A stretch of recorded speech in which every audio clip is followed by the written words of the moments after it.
Aqui em Sorriso, Mato Grosso, um dos estados que sustentou o Brasil durante a pandemia. Nós somos artistas que não dependemos de lei Rouanet. O nosso cachê quem paga é o povo. A gente não precisa fazer tatuagem no toba para mostrar se a gente está bem ou não. A gente simplesmente vem aqui e canta. Que o Brasil inteiro canta com a gente. Então olha aqui, ó. Será que tá ruim? Pula! Pula!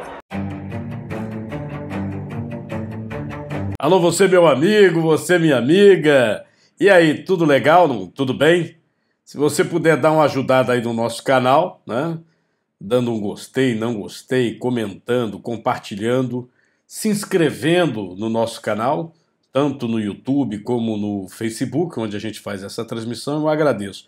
Até porque, não sei se é eleição, o que está acontecendo, mas todas essas redes sociais estão passando por algumas mudanças, né? O Twitter está muito claro aí, tem a questão da aquisição pelo Elon Musk, né?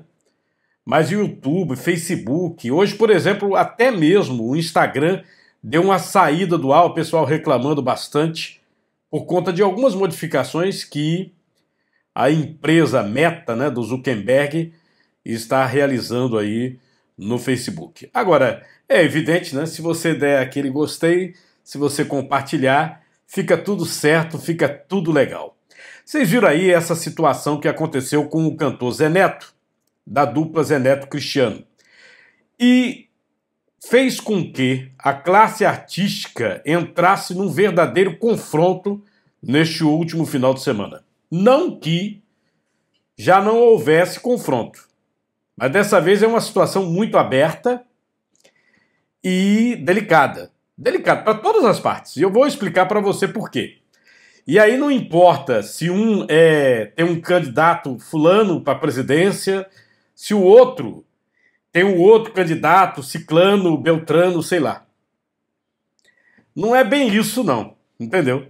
Porque, na realidade, quando a gente vai olhar algumas situações, essa questão de se aproveitar do sistema público para fazer show, espetáculo e ganhar muito dinheiro é um hábito aqui no Brasil, infelizmente. Infelizmente.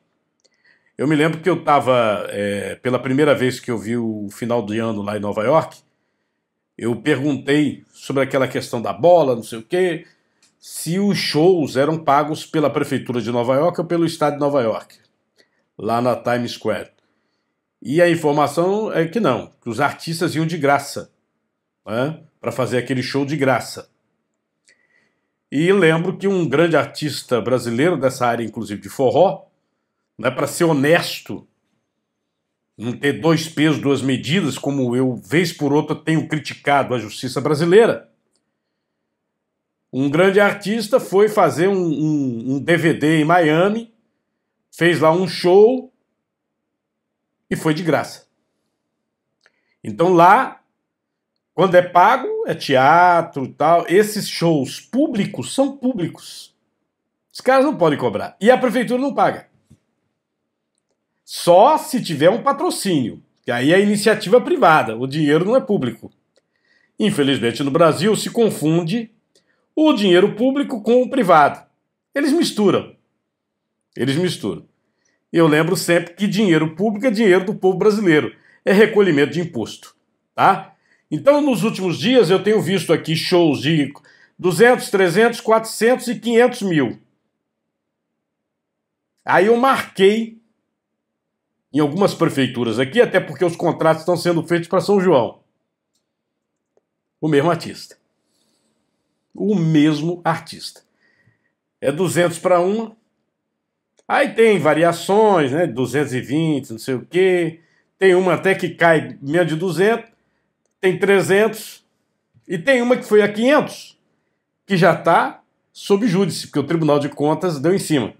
Antes mesmo, só houve o anúncio, tá? Antes mesmo de ser firmado o contrato, quando houve o anúncio, vazamento da informação. Assim como aconteceu há uns 5, 6 anos, lembra não? Na prefeitura de Caruaru, no São João, que um grande artista fez um show lá de 500 mil e o mesmo show para Campina Grande 200.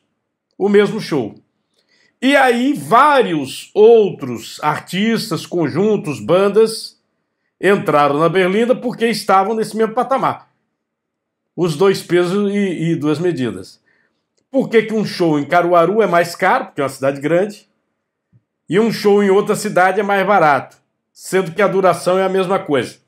É igual aquela conversa também da outra cantora que foi fazer um show político, a prefeitura estava pagando 160 mil reais, ela disse que não estava ganhando nada, e quando o calo apertou, ela confessou e disse que estava simplesmente rescindindo o contrato, porque pegou mal.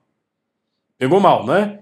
Ela disse que estava fazendo pelo amor ao político dela, de coração. Que não podia, inclusive, porque nós não estamos ainda no período eleitoral e também showmício é proibido, mesmo no período eleitoral. Mas ela fez. E isso é uma situação nesse país que, infelizmente, não tem punição. Eu estou mostrando aqui para vocês a tela, já para vocês compartilharem e para vocês comentarem. O que vocês acham dessas manchetes? Zé Neto e Cristiano receberam 400 mil da prefeitura por show. Né? Exatamente ele que fez a crítica à Anitta. Ou seja, ele estava ganhando dinheiro pelo show, 400 mil. Pai de Anitta fala sobre treta da filha com Zé Neto. Inveja, é o que ele diz aqui, vocês estão lendo aí o que ele está falando. Né? E aí tem aqui, após ser criticado por supostamente ironizar a Anitta, Zé Neto dispara. Eu vou ler essa manchete completa aqui para vocês. E aí tem aqui outras manchetes, Zé Neto e Anitta, entenda a treta, o canal UOL. Então vamos lá. Primeiro aqui, ó, a manchetona. Pai de Anitta fala sobre a treta da filha com Zé Neto. Mauro Machado, o pai Nito, né, afirmou que o cantor sempre teve problemas com a filha, que essa treta é antiga, então quer dizer que é uma briga que, segundo o pai de Anitta, seria uma briga pessoal. Aí tem aqui, Zé Neto e Anitta, latino defende o sertanejo e declara ser fã, né? E aí tem mais aqui, Zé Neto e Cristiano receberam 400 mil da prefeitura por show em que criticaram a lei Rouanet. Tá vendo aqui que eu disse que a gente não pode usar 2 pesos, 2 medidas, né? Porque é muito dinheiro, 400 mil reais por um show. Lembrando que os artistas estão no seguinte patamar, quase todos eles, né, que fazem shows que lotam e tal, os grandes, estão aí entre 400 e 500 mil. E você tem aí disparado o Gustavo Lima, o embaixador, com R$1 milhão por show. Tá? Então tá aqui, ó, mesmo criticando a lei Rouanet, eles estão fazendo show para o povo pago por uma prefeitura. O que você acha? É certo, errado? Aqui pra gente vem o São João, né? Você tá pensando que esses shows são o quê? Que o dinheiro é o quê? Da iniciativa privada? Muito pouco. Muito pouco é dinheiro público mesmo, viu? Você tá vendo aí grandes artistas que estão sendo contratados e, como eu disse, já tem confusão com alguns, porque cobrou 200 mil num canto, 300, 400 e 500 no outro. O primeiro de 500 reais já começou a confusão, já está num tribunal de contas de um estado aí, tá? Aí tem mais aqui, Zé Neto e Anitta, entenda a treta que citou a lei Rouanet. Essa aqui é a manchete do UOL, né, que também viralizou. Após ser criticado por supostamente ironizar a Anitta, Zé Neto dispara. Engajamento top. O cantor rebateu comentários de fãs afirmando que não chegou a falar o nome de ninguém. Não chegou a falar o nome de ninguém. Você acha que era quem, hein? Me diz aí, bota aí nos comentários e durma com uma bronca dessa. Aqui em Sorriso, Mato Grosso, um dos estados que sustentou o Brasil durante a pandemia. Nós somos artistas e não dependemos de lei Rouanet. O nosso cachê tem que pagar o povo. A gente não precisa fazer tatuagem no toba para mostrar se a gente está bem ou não. A gente simplesmente vem aqui e canta. Que o Brasil inteiro canta com a gente. Então olha aqui, ó. Será que tá ruim? Pula! Pula! Não deixa aí de comentar, de compartilhar, de se inscrever no nosso canal é importante para o crescimento aqui da gente, tá certo? Deixa eu falar um pouquinho sobre a questão da Covid-19, porque algumas manchetes relataram o aumento de casos, e parece que é uma realidade. É uma coisa pequena ainda, tá? Que você pode observar aqui no gráfico, né? Tá aqui, ó, você vê aqui uma pequena alta, ó, olha só. É uma coisa muito pequena, tá vendo? Mas é uma pequena alta no número de novos casos. A média dos 7 dias está em 17.693, né? Então, essa questão aqui chamou a atenção. Na mortalidade, nós tivemos também um pequeno aumento, né? Um pequeno aumento, e logo vem as manchetes, você já observa aí, o Brasil registra 47 mortes por Covid em 24 horas, tudo chamando a atenção, tá? Então, eu inicialmente, só para ilustrar essa situação, eu vou colocar aqui o médico que trata de Covid, porque, infelizmente, nós temos vários pesquisadores, né? Falam coisas até muito coerentes, mas não trataram pacientes de Covid. São pesquisadores que, infelizmente, a gente fica com a credibilidade um pouco abalada porque são ligados a laboratórios, né? E o médico, o Roberto Zeballos, né? Ele tem uma clínica que trata Covid. Eu já até tive a oportunidade de explicar aqui diante de algumas reações. Então ele realmente trata e ele vem se inteirando com alguns especialistas no mundo todo quando existe aumento ou redução. Numa postagem, ele comentou essa questão do aumento de casos e a questão também da hepatite. A tal hepatite misteriosa que ainda não descobriram a verdadeira causa. Primeiro, em relação a números. Os números aumentaram, sim, e é um fenômeno parecido com o que aconteceu na Inglaterra e nos Estados Unidos, quando entrou a BA2, que é a Omicron. E a boa notícia é que os sintomas são cada vez mais leves. Já tem a BA3, BA4, BA5, e existe uma possibilidade de quem teve a BA1 pode ter uma reinfecção leve com a BA5. Isso tudo, por enquanto, é especulação, mas faz sentido, porque a subvariante vai mudando, e ela escapa da sua resposta imunológica. Mas a boa notícia é que ela continua imunizando as pessoas. As pessoas perguntam, como é que é o pós-Covid da Omicron? O pós-Covid da Omicron ocorre alterações mais neurológicas, mas não é em todo mundo, gente, em algumas pessoas. A minha experiência pessoal, eu vejo pouco dessas complicações, não sei dizer porquê, talvez porque a gente trate desde o começo, mas o fato é que as complicações, elas podem existir, são bem administráveis, mas não são para sempre. As complicações mais graves que a gente tem, em termos de duração, demoram um ano e pouco. Mas a maioria resolve nos primeiros 60 dias. Então isso é uma boa notícia. E nem todo mundo tem essas complicações. Essa é outra boa notícia. Em relação às vacinas não protegem contra a Ômicron e não tem nenhum estudo dizendo que diminui a severidade de uma doença que não está nem internando e, obviamente, com muito poucas fatalidades. Eu não tive nenhuma fatalidade com essa Ômicron. Então, o que acontece? Não tem sentido você usar, eu repito isso sempre, um imunizante que estimula a produção de uma proteína que não está mais circulando na população. Por isso que os estudos mostram que 6% se protege de crianças a 5 a 11 anos e 20% nos adolescentes, o que é muito pouco. E mais, dura muito pouco tempo. Então, quer dizer, nesse exato momento, a gente tem que ficar com a imunidade natural, gerada pela exposição natural com o vírus. Essa sim, ela é robusta, longa, ela é duradoura e protege. É só olhar para mim, mas eu seria apenas um caso, mas você não vê as reinfecções com frequência. As reinfecções que ocorreram, e sim, 40% dos casos que eu estou pegando desde dezembro até agora, foram de quem teve as anteriores, as variantes Delta e a selvagem, e até a amazonense. Então aconteceu uma reinfecção de Ômicron, mas repito, quem já teve foi muito, muito leve. E obviamente escapam de todas as vacinas. Enquanto não atualizarem essas vacinas, não dá para esperar uma eficácia. Isso é um fato. Podem discutir, eu quero ver qual é o argumento. Outra coisa, em relação ao risco das vacinas. O risco das vacinas, ele existe sim, é só você olhar, não sei o que estou falando, vai lá e cheque o que o FDA e o que a Pfizer lançou, que dá uma miocardite para cada 10 mil adultos jovens, isso é muito frequente, sem contar os fatores de trombo. Então essas complicações existem. Então isso valia a pena correr o risco-benefício. Os idosos lá atrás, onde a gente tinha os hospitais lotados de gente. No meu entender, A minha opinião pessoal é que não tem sentido você botar crianças e adultos jovens para tomar uma vacina, uma vez que ela não é livre de riscos. Já a Ômicron está com um risco muito claro para a gente, que é extremamente baixo. O risco de ter complicações. As complicações ocorrem nas pessoas que têm doenças prévias, mas não é qualquer doença prévia, são doenças graves. Tanto que a maioria das pessoas que internam com Ômicron, elas estão internando por outro motivo, mas não pela infecção por Covid, que muitas vezes é assintomática. Então vamos manter essa tese. Aí as hepatites no mundo inteiro foram 200 casos, foram 2 óbitos no mundo inteiro.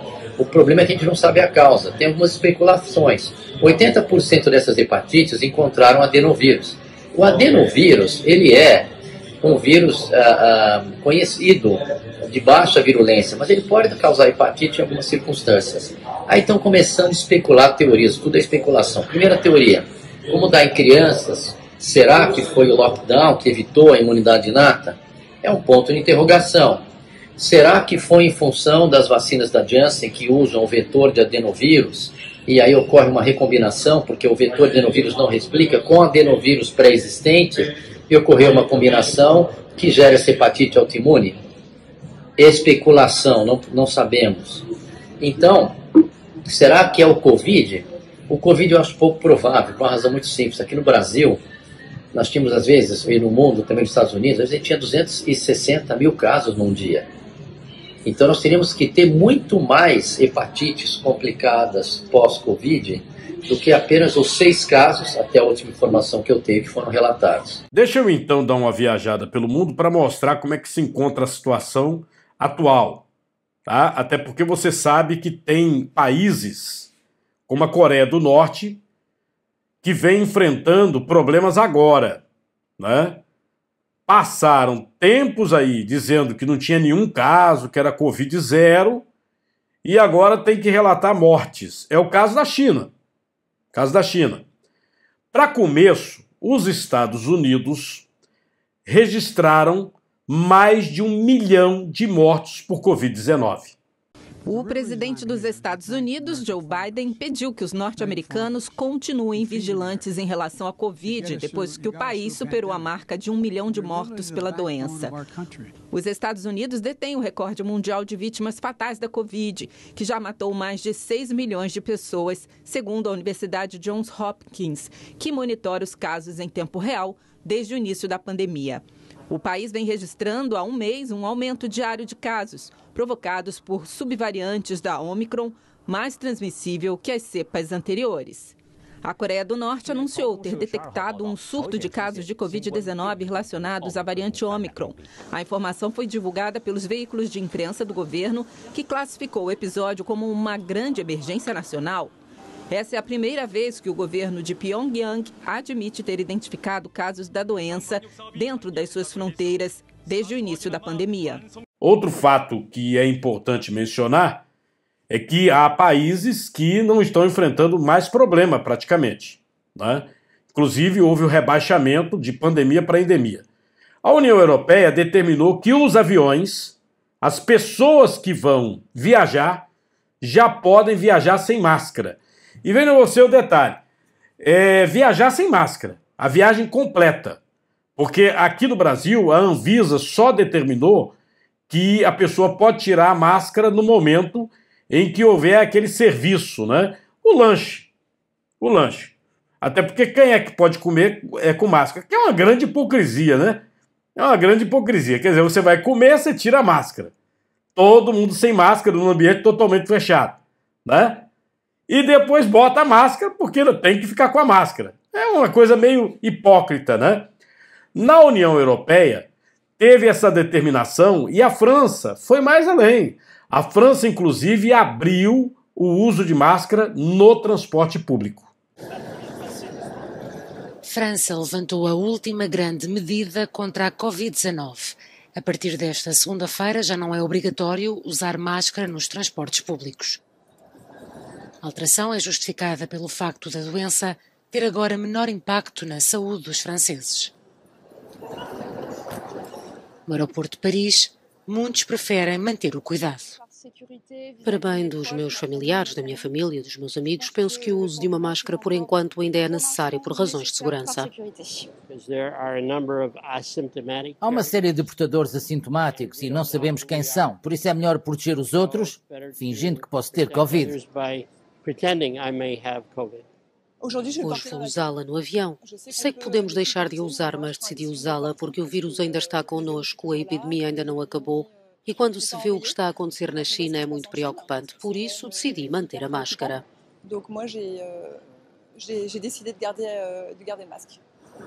Apesar de não ser obrigatório, o uso de máscara continua a ser recomendado quando se viaja.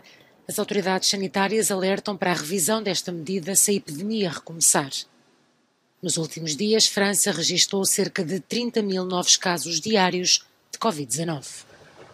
Eu não sei se você notou, mas o presidente Joe Biden, pelo menos nesta reportagem, que foi ampla, vocês viram aí, né?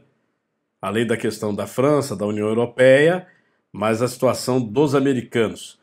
Ele falou sobre a questão dos cuidados, mas não cita vacina.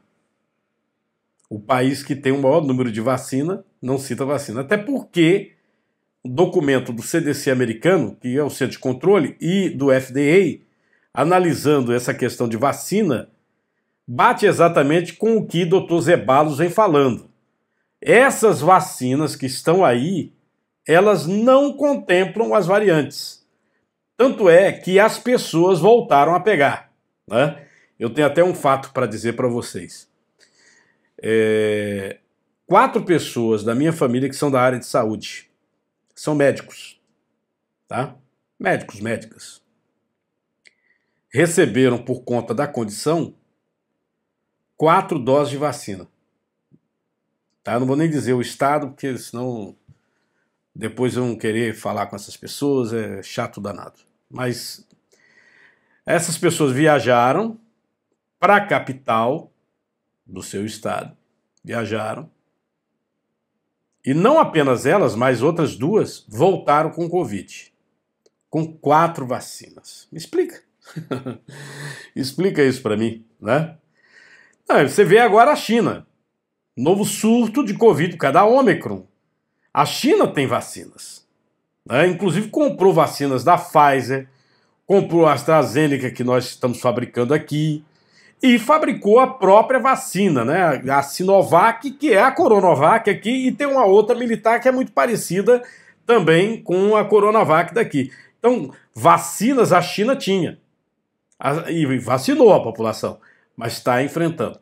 E uma coisa inédita, desde aquele protesto de estudantes e o massacre da Paz Celestial em Pequim, aconteceu nesse final de semana. Estudantes foram à rua protestar com referência à situação Covid-0, né? Estão botando todo mundo em casa, o lockdown chinês.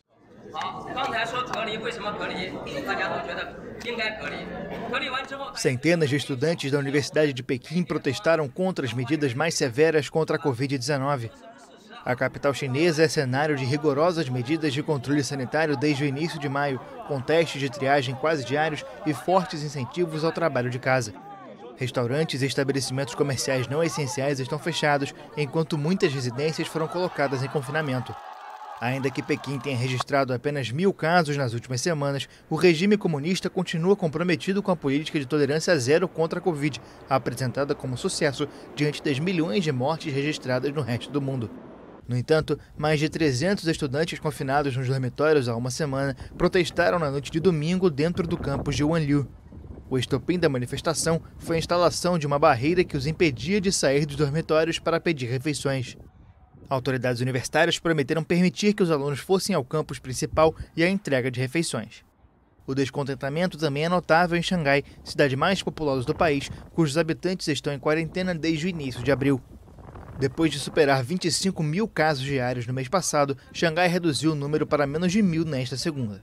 E aí, o que você acha disso, hein?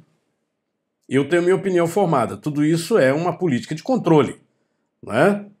Eles querem controlar a população, estão tentando. E aí é aquela história, né? Você aperta, uma hora sai pelos lados. Os estudantes, desde a época da Praça Celestial, o protesto que resultou no massacre, que não iam às ruas. Já começou. Provavelmente o governo chinês deve rever algumas posições. É só aguardar, vamos esperar, né? Porque senão o bicho pega mesmo. Agora, o que isso denota? Que tudo é política, meu amigo. Tudo é política. Você ficou em casa, ferrou a economia, né? Vou mostrar para você como é que está a inflação. A inflação no Brasil você sabe. Eu vou mostrar na Europa. Pessoal apavorado com a inflação, inclusive agora com os bloqueios do governo russo nos grãos que iriam sair da Ucrânia pelo Mar Negro, né, que vai ficar muito difícil a safra sair. 40% dos grãos que a Europa consome vinham da Ucrânia. É muita comida. Como é que vai se virar? O gás que começou a ser cortado, o óleo diesel, o combustível, o petróleo, né? Problema. E o mundo todo penando com essa situação dessa guerra, né? Ah, meu Deus do céu, não é fácil não. Mas deixa eu voltar rapidinho ao Dr. Roberto Zeballos, porque saiu um novo estudo sobre essa questão de vacina. E ele coloca exatamente isso que eu acabei de dizer para vocês sobre os meus parentes. 4 pessoas da área de saúde com 4 vacinas que foram para uma capital, voltaram todos com Covid. Como é que pega Covid? Com sintoma, viu? Teve uma pessoa que ainda foi para o hospital. Como é que pega Covid com 4 vacinas? Né? Estranho.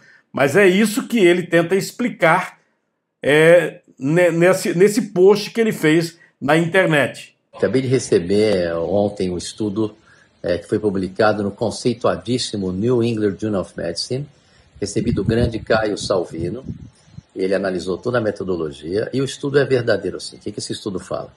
Ele fala que crianças de 5 a 11 anos, quando imunizadas com o imunizante de RNA mensageiro, eles produzem anticorpos neutralizantes.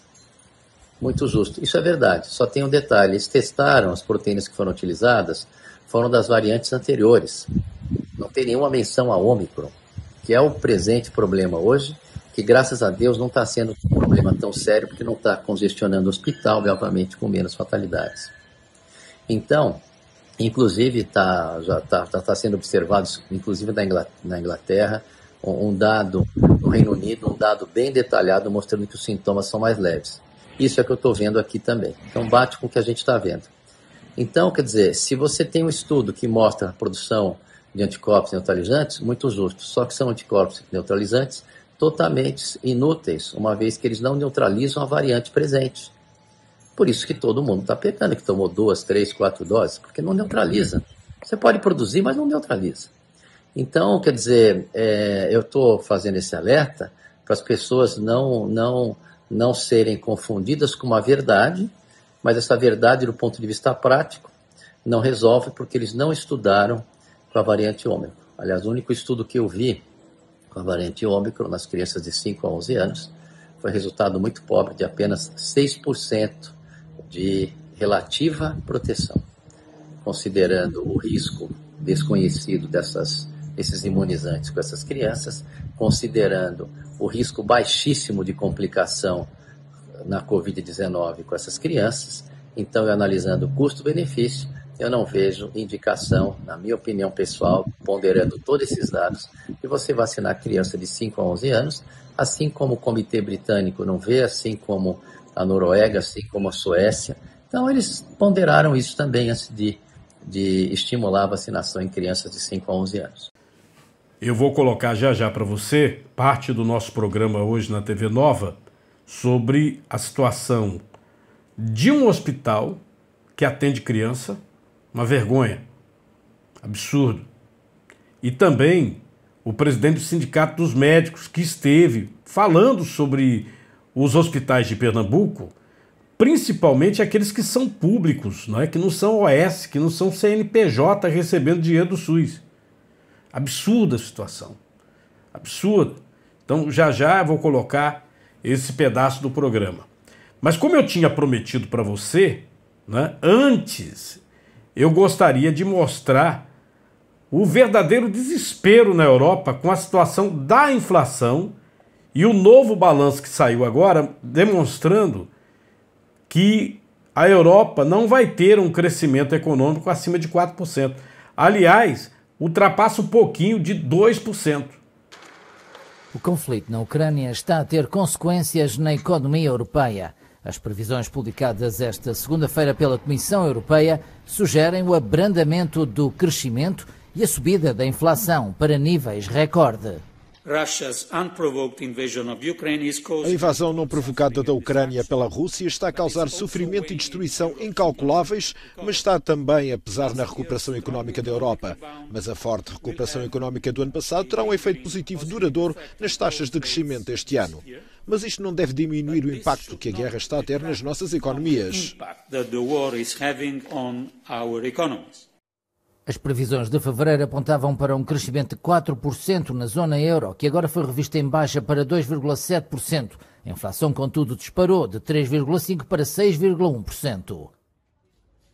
O consumo privado e os investimentos serão afetados negativamente por uma inflação alta, incerteza e problemas agravados nas cadeias de abastecimento. Segundo a Comissão Europeia, o crescimento vai continuar se a Rússia não interromper o abastecimento de gás natural à Europa. Caso contrário, a Europa poderá sofrer uma recessão. A nossa previsão de base é acompanhada por uma análise de cenário que é baseada em modelos que simulam o impacto dos preços mais elevados dos produtos energéticos. E este é o cenário adverso, bem como de um corte total no fornecimento de gás da Rússia. E este é o cenário severo. Nestes cenários, dentro de um ano, o crescimento estará em território negativo.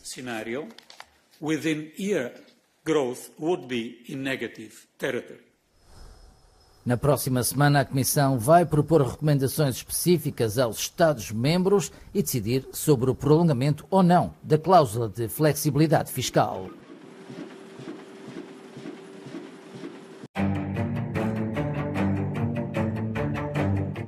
Olha, há alguns meses a gente tem anunciado aqui problemas com marquises, inclusive na Rua da Aurora mesmo. Nós mostramos há 1 ano e meio uma cuidadora de idosos que estava passando, de repente despencou um pedaço do prédio. Ela foi atingida e faleceu. Nós tivemos um outro caso ali na Avenida Norte, tivemos um outro caso de marquise também no Pina. São muitos casos. Tá? E aí recebemos uma denúncia pelo WhatsApp sobre as marquises do Cinema São Luís, um prédio histórico, em pleno centro do Recife. As informações é que essas marquises trazem risco para a população. Olha, e quem passa por lá, a pessoa vai passando por debaixo, não sabe nem o risco que está correndo. Acompanhe. Em toda a marquise existem vários pontos com infiltrações. A estrutura de ferro está exposta e parte do concreto está caindo, mas a falta de sinalização faz com que os pedestres nem percebam o risco que correm. Se você não tivesse falado agora, eu vinha tentar isso agora, porque a gente já tem aquela parte que caiu ali, né, matou uma pessoa, e aqui realmente eu não tinha percebido não. Isso é um descaso. Era para eles terem cuidado disso aí, principalmente o dono do prédio, né? Porque souberam usufruir das coisas aqui e deixar a população numa situação dessa. E se acontece algum acidente aqui, você vai procurar um responsável, não tem. Eu não sabia, estou assustada. E agora? Eu espero que se resolva, né? Correndo o risco aqui é terrível uma coisa dessa. Para mim foi uma surpresa que eu não sabia, né? Eu vim andando normalmente e, assim, isso é um perigo, né? Para todo mundo que passa por aqui, né? Olha, o pessoal que me mandou aqui pelo WhatsApp, né, alertou e agora virou reportagem e está alertando as autoridades. Né? Bem pertinho daí, na Rua da Aurora, nós tivemos, como eu disse, há 1 ano e meio, despencou um pedaço de um prédio e acabou matando uma senhora de 62 anos. Nós tivemos outras marquises, este ano, Avenida Norte, tivemos 2 ali na área do Pina, e tivemos incidentes, como, por exemplo, no Recife Antigo, né, com prédios desmoronando, pedaços caindo e atingindo pessoas. Quem trabalha aí nessa área diz que não é apenas a situação do antigo e histórico prédio Cinema São Luís. Há outros prédios em situação parecida. Rapaz, não só essa, mas várias aqui no centro da cidade. Está em situação difícil. Eu passei ali na Avenida Cruz Cabugá, uma senhora mora numa casa, não tem condição financeira, a DIRCOM foi lá e interditou a casa da mulher, deixou ela morando na rua. Agora, essas situações de marquise caindo, cadê o poder público que não pode fazer nada? Eles deviam interditar aqui o Cinema São Luís, o edifício Pessoa de Melo e vários outros que tem por aqui pelo centro da cidade. O negócio está bravo. E o pessoal morre e a família fica aí, Deus dará. Não tem amparo de ninguém. Com a pandemia, né? Primeiro porque não houve fiscalização, né? Parou a fiscalização. E também, mesmo tendo fiscalização, como o cidadão disse, se for uma casa, né, de uma pessoa que às vezes não tem condições de apresentar um recurso, vão retirar. E a casa vai ser desocupada. Sem esses edifícios. Uma engenheira fala sobre o que precisa ser feito, inclusive de forma emergencial, para controlar o desgaste dessa marquise do Cinema São Luís. As medidas emergenciais, além de isolar a área, é recuperar a estrutura como um todo, tanto eliminando as fissuras, quanto recuperando as armaduras. Esse é um ponto muito importante, garantindo que ela tem um cobrimento mínimo exigido para a área, de acordo com as normas, que também a gente pode pontuar que vale muito, é a impermeabilização e a drenagem correta, porque a gente está vendo que tem tanto a presença de umidade quanto de matéria orgânica, o que compromete muito a vida útil da estrutura. A engenheira, né, ela menciona a situação de interdição, né? Interdição. A Prefeitura do Recife informou que interditou o trecho da calçada da Avenida Conde da Boa Vista, em frente do edifício Duarte Coelho, para que o condomínio proceda com os reparos necessários à marquise e as estruturas de concreto que estão danificadas. Os comerciantes do local foram notificados para que fossem realizadas com urgência as obras. Como isso não aconteceu, o poder público optou por novas notificações e pela interdição do trecho da via para que seja realizado o serviço. A interdição não vai interferir no funcionamento do Cinema São Luís, cuja entrada fica na Rua da Aurora. Olha, veja só, na reportagem fica muito claro que este é um problema que não é único. Tá? Tá muito claro na reportagem. É um monte de prédio em situação parecida e que não tem vistoria. Basta o setor de engenharia da prefeitura ou a DIRCOM bater lá e vai interditar. Vai interditar. Você vê, esse caso aqui, a gente fez a denúncia, mandou para a prefeitura e a prefeitura disse que vai ter que interditar. A superlotação nas emergências pediátricas públicas e privadas em Pernambuco. O caso estava sendo denunciado pelo Sindicato dos Médicos e desde sábado a Secretaria de Saúde do Recife restringiu o atendimento no Hospital Pediátrico Helena Moura, no bairro da Tamarineira. Você vai vendo as imagens aí. E a restrição foi por conta da superlotação. Só casos graves continuam sendo atendidos. A nossa reportagem esteve hoje de manhã no hospital e a situação é essa aí. Super lotado. Tem criança em poltrona, não tem cama para as crianças, no corredor, tudo. Está lotado, não tem mais onde colocar criança. E segundo as médicas, não tem remédio, por isso que não está atendendo. Aí quando eu cheguei, eles disseram que o hospital estava restrito, só estava atendendo casos com muita urgência e que eu procurasse outra unidade de saúde. Eles informaram que não está acontecendo atendimento e para eu procurar outra unidade, sendo que eu já vim do Maria Lucinda para cá, porque também não está tendo atendimento. Aí daqui eu vou ter que sair daqui e procurar outra policlínica, outro hospital infantil para poder ser atendida. Foi na UPA lá perto, disse que eu também não atendia. E digo, Helena Moura, infantil, está todos os dois fechados.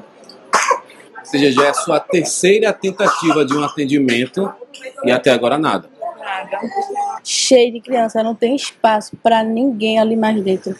Tá muito cheio. Até então estão tirando do laboratório, gente, sala do médico, tá tirando para botar as crianças porque não tem mais espaço. É triste, né? Porque você sai de casa para socorrer o seu filho e vê o estado que seu filho se encontra, cansado, tossindo, com febre, e chegar no hospital e não ter atendimento para ele. É muito triste mesmo isso, muito triste. Não é fácil, não. A Secretaria de Saúde do Recife informou que estão sendo realizados, em média, 320 atendimentos diários para pacientes com sintomas gripais no Hospital Helena Moura. E que, após a triagem, dependendo da gravidade, são orientados a procurar atendimento nas unidades provisórias Covid e na atenção básica. Reforça ainda que o período de sazonalidade das doenças respiratórias é observado entre março e junho. Por isso, é muito importante que os pais ou responsáveis busquem manter a caderneta de vacina das crianças atualizadas. Vocês observaram aí que essa situação não é uma situação não prevista. A própria Secretaria de Saúde diz que entre março e junho tem problemas respiratórios. Independente de pandemia, endemia, independente de uma gripe aqui ou outra acolá, nesse período sempre tem essa incidência. Para falar sobre essa questão da superlotação das emergências pediátricas do Estado, nós estamos com o Dr. Valber Stefano, pediatra, presidente do Sindicato dos Médicos de Pernambuco. Boa tarde. Boa tarde, Cardinô. Tudo bom? Doutor, olha, eu já tinha visto alguns pronunciamentos dos sindicatos médicos, sobre esta questão. Nós estamos vivendo um problema respiratório sério. E é independente de Covid ou ainda é Covid com as crianças? Não, é independente de Covid, Cardinô. Muito bem a sua fala no início, quando você colocou que é um período de sazonalidade. Todo ano acontece a mesma coisa. Não é relacionado à Covid, não. E por que, neste momento, que nós saímos daquela pressão da Covid, e teve pressão até nas emergências pediátricas, e por que, nesse momento, as emergências pediátricas estão vivendo esse verdadeiro drama? O que aconteceu, puxando um pouquinho do histórico, até 2019, Cardinô, todos esses ações elas aconteciam na sazonalidade. 2020, 2021, que foi o período efetivo da Covid, as crianças, um dos motivos principais, por estar em casa, não tiveram esse período da sazonalidade. Os atendimentos foram ínfimos. E aí, com o retorno da normalidade, podemos dizer assim, da sociedade, esse período voltou com muita força. E voltou de uma força que, assim, posso dizer a você que sou pediatra, que estou há muitos anos nisso, nunca visto dessa forma.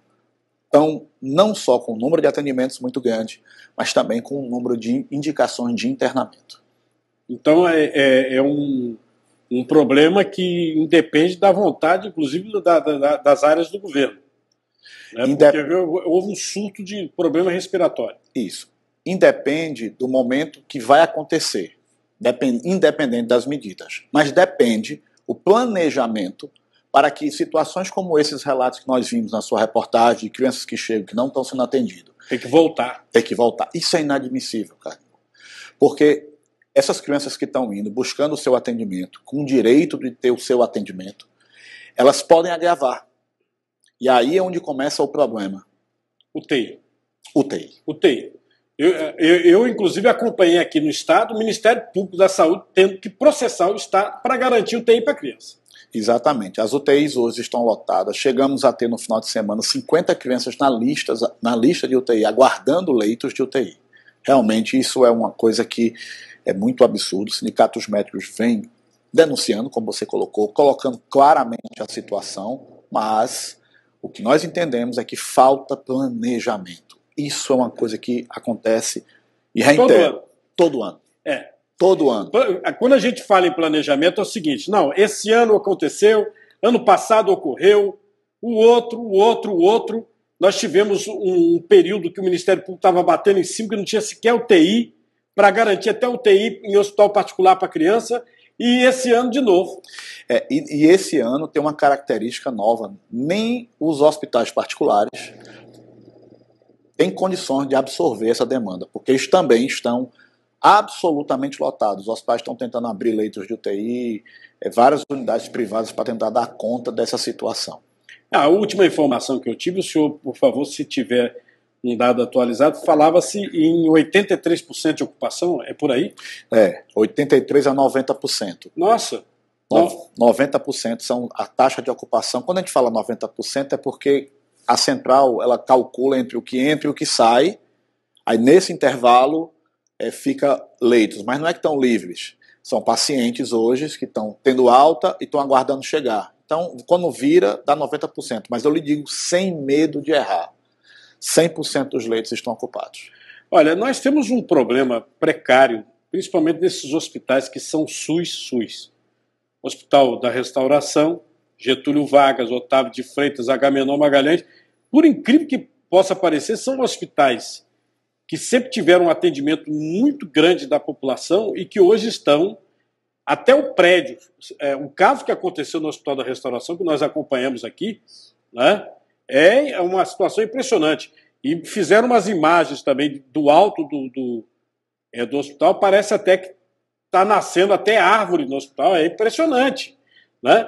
Essa precariedade tem explicação da Secretaria de Saúde por que esses hospitais estão nessa precariedade física e também de pessoal e equipamento. O que acontece, Cardinal, no dia que nós fomos lá ver a questão do evento que aconteceu do vazamento, a dificuldade de você chegar perto do local onde houve o rompimento desse cano era muito grande. Então nós temos uma situação que os hospitais têm, num local que era para ter 100 pessoas, tinham 200, exatamente nesse dia. Então, como é que você vai fazer a manutenção? Eu posso até ter dinheiro, eu posso até dizer a você que eu posso ter dinheiro e tudo, mas como é que você vai fazer isso? Então, o grande problema que acontece nessa situação, e que vai acontecer, que pode acontecer de novo, porque um cano estourar acontece em todos os ambientes. Mas a necessidade da manutenção da minha casa, da sua casa, do telespectador, a casa dele, ele consegue fazer, ele consegue ajeitar. E não é o que acontece. Lá mesmo, no Hospital da Restauração, há uma tentativa, por exemplo, de uma troca de um piso. Estão trocando o piso com pacientes lá, assim, eles afastam, estão trocando o piso. É o que a gente diz, fazendo o trabalho com o carro andando, trocando o pneu com o carro andando. Realmente é uma situação muito difícil que está acontecendo, que não se remete só a meramente um cano, mas se remete a toda a estruturação da rede, de como é o fluxo de atendimento. A regionalização, os interiores, que é esse caso, não conseguem fazer os atendimentos. Nós cobramos que o Hospital Regional do Agreste, por exemplo, faça cirurgias, neurocirurgias, para que aquele paciente que está vindo do Agreste, do Sertão, que ele fique no Regional do Agreste, que é um hospital grande, que tem equipe de neurocirurgia, sabia, Cardinal? O grande problema que eu vejo é esse. Você inaugura um monte de hospital, aí quando a pessoa vai nesse hospital, fala, não, tem que ir para o HR. Exatamente. O cara chega lá em Caruaru, não, peraí, vai para o Otávio de Freitas. Outro dia a promotora da saúde estava lá no Otávio de Freitas também, revoltada. E aí quando você pega, então assim, o HR e o Otávio de Freitas, o Getúlio Vargas, eles não são um problema. Se conseguisse a rede funcionar da forma como deveria sim funcionar, nós não viríamos essas situações, infelizmente. Doutor Val, deixa eu falar um pouquinho sobre essa situação da tal hepatite, que estou chamando de hepatite misteriosa, né? E por que é hepatite misteriosa? Pelo que a gente sabe, tem conhecimento, o senhor me corrija, é porque até agora não se sabe a causa. Isso. Essa hepatite, Cardinal, ela começou foi sinalizada no dia 5 de abril, agora em 2022, no Reino Unido. O nome misterioso é porque não tem a causa. Existe a hepatite A, B, C, D, E. Existem as causas que são evidenciadas. Então, nesse momento, todas essas investigações não deram motivo. A Secretaria Estadual de Saúde lançou uma nota da vigilância, que é importante para que os pediatras para fazer as devidas notificações com fluxo de atendimento e que conseguimos investigar isso. O que se sabe é que há uma coincidência entre os vírus respiratórios, como o adenovírus, neste momento, olha a coincidência, e o evento efetivo que está acontecendo dessa hepatite, que dá dor abdominal, vômitos, diarreia, aumento das enzimas, quer dizer, do laboratório alterado da função hepática. Não ainda existe uma correlação direta, mas já começa a se dar alguma sinalização desta possível coincidência. Aqui nós tivemos 3 notificações suspeitas. Suspeitas. Né? No mundo parece que a OMS relata 348 casos. Isso. Então, para se confirmar mesmo que é a hepatite misteriosa, até sem saber a causa, fica até difícil, não? O diagnóstico é por exclusão. Eu testo A, B, C, D, E, eu vou fazendo a investigação e eu não consigo identificar. O que a Secretaria hoje, através da sua nota recente que ela publicou essa semana, pede para testar, inclusive, Covid, que não está dando positivo, e pede para fazer um teste para o adenovírus. Aí nós estamos aguardando essas crianças com essas suspeitas, os resultados do adenovírus, que não é um vírus comum de resultados fáceis. Mas o que se sabe, Cardinô, é que neste período agora, aí vamos para as coincidências, nesse período agora, desses quadros gripais que estão acontecendo, os principais vírus que estão acometendo são sincial respiratório, metapneumovírus, rinovírus e adenovírus. Está no meio dessa discussão. Não temos relato desses casos todinho dessas crianças de Covid positivo e nem de influenza. Bom, presidente, gostaria de agradecer a sua presença e contar outras vezes aqui. Eu é que agradeço. A gente falar sobre saúde aqui e vamos cobrar. Estamos à disposição, muito obrigado e boa tarde a todos. Grato a sua presença. Ao WhatsApp aqui, a Rosa, é lá de Campo Grande, ela está querendo saber as causas da unha. A unha dela está quebrando, é? Quebradiço, está fraca, é? Unhas quebradiço, que pode ser, está descascando, quebrando. Pois bem, a dermatologista Vanessa Lopes respondeu para você, amiga. Podem ser vários fatores que estão contribuindo para essas unhas quebradiças. Desde doenças sistêmicas como anemia, deficiência de vitaminas, tireoide, isso deve ser investigado pelo seu médico. Mas alguns fatores externos contribuem também para unhas quebradiças, como, por exemplo, pegar em produtos de limpeza sem usar luvas, usar acetona com frequência, tudo isso vai enfraquecer a lâmina ungueal e fazer com que ela fique mais frágil. O próprio álcool em gel, que ficou tão comum agora na pandemia, também enfraquece as unhas. Então, além desses fatores externos, algumas doenças sistêmicas podem contribuir para essas unhas frágeis e aí você precisa investigar qual é a causa no seu caso. Então chega aquele momento, né, que a gente mostra o site, o cardinô.com.br, e solicita aí para você dar o seu gostei, não gostei, se inscrever nos nossos canais, curtir nossa fanpage, no caso do Facebook, muito grato. E lembrar a nossa loja, né? A loja aqui no nosso site, direto, e também no link na descrição deste vídeo, que você pode acessar se você tiver alguma compra. Aliás, aqui eu estou aqui com a Hora da Merenda, né? No nosso site, o cardinô.com.br, você pode mandar um vídeo pra gente.